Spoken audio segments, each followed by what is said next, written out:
The Great War is here. Game of Thrones Season 7 Episode 2 Stormborn Written Recap, Review Roundup. Hi, hey, hello. You don't know what you thought of the new Game of Thrones episode? You need some critics to help piece your feelings together and form your thoughts into words? Well, hold up, now. Stop right there. Have you checked out our own Sue's recap for those devoted book readers past and present? How about the musings of our favorite unsullied fella Oz? Oh, and you have? Well, why didn't you say so? In that case, come on in and let us know what you think of your favorite and least favorite critics, and respectfully, of course, and as always.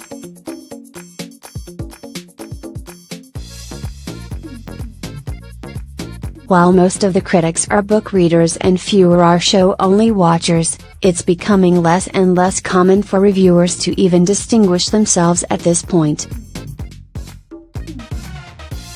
If you are very concerned, make sure to check if the review has a disclaimer at the top.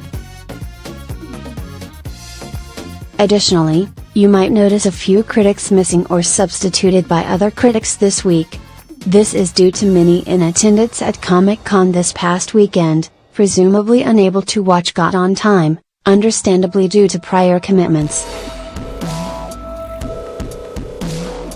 But anyway, without further ado, and Amy Grant Cumberbatch the Evening Standard, in which, in a spoiler-free review, she enjoys the sense of catching up with the intricate web of GOTS characters. Alan Sepinwall, a Prux, in which he is just as surprised as all of us to find that Euron is boatloads of fun to watch. Who'd have thought?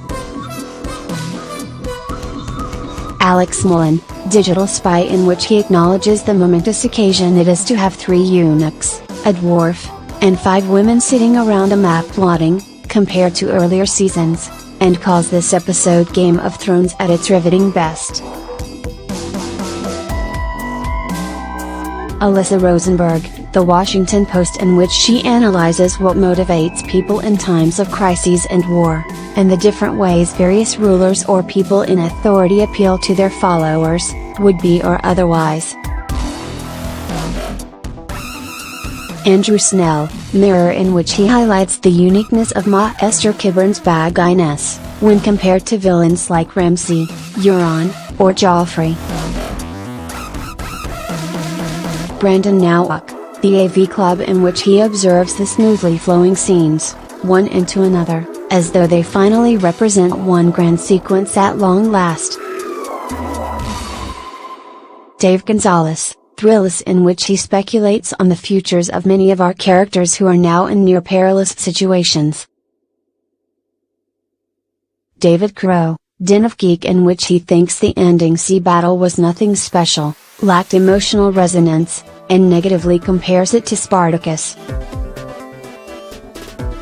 Edit from David Rosenblatt. Whoa there, buddy, cool your jets. Spartacus is the greatest television show ever made, and I will not take any jabs at it sitting down, so I'll stand up for the rest of this write-up. Ayn Rand. David Mullitz, The Washington Post, in which he compares the emotional resonance of Missandei's and Grey Worm's consummation compared to earlier scenes in what was once a medieval porno. David Rosenblatt, Squinty overanalyzes things. Me? Well, I never. If you're listening and come on in and see me struggle to find a theme, eventually settling on characters just trying to do what's right. James Hibbard, Entertainment Weekly, in which he suggests that the episode was so crammed with emotional climaxes and power plays that it's surprising it's episode 2 and not the finale. Joanna Robinson, Vanity Fair, in which she asks 10 questions, one shy of last week's slacker, and proceeds to do her damnedest to answer them. Caitlin Tiffany, The Verge, in which she analyzes in good detail the significance of GOTS depicting consensual, romantic sex.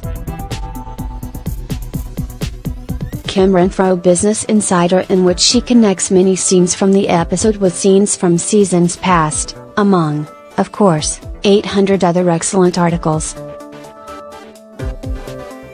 Laura Hudson, Wired, in which she reflects on the "be careful what you wish for" mentality that befalls so many characters in this episode, or has befallen them previously that led them to this point.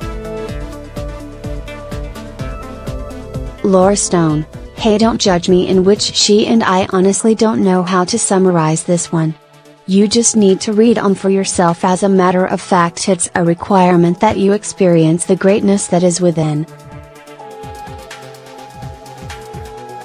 Lauren Sarner, in verse, in which she makes an astute Shakespeare reference, dubbing Olenna Tyrell the Iago of our tale.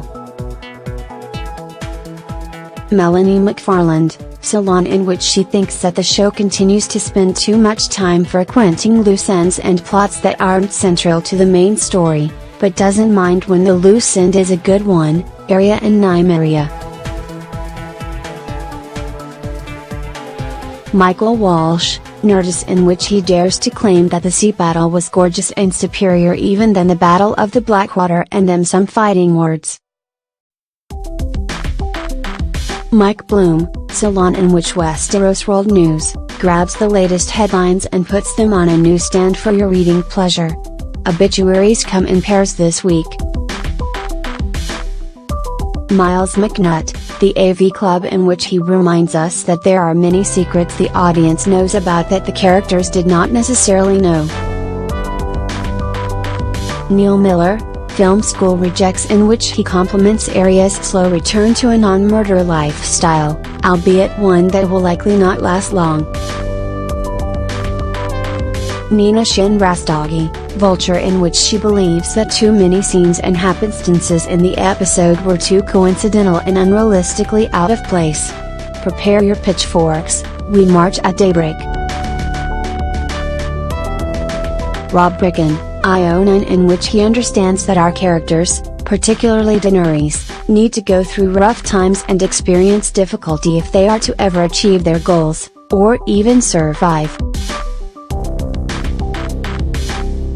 Sarah Hughes, The Guardian, in which she grants over God's strength to subvert our expectations in scenes both small and big. Sean T. Collins, Rolling Stone, in which he reminds us of the smaller, touching moments of intimacy, both sexual and otherwise, in an episode largely talked about for its ending action sequence. Tim Surratt, TV Guide, in which he correctly identifies Redditors as overanalyzing every little mystery we still have. Well, never mind. They've all been solved now. No more mysteries left. Thanks, Reddit. Who wrote your favorite reviews this week?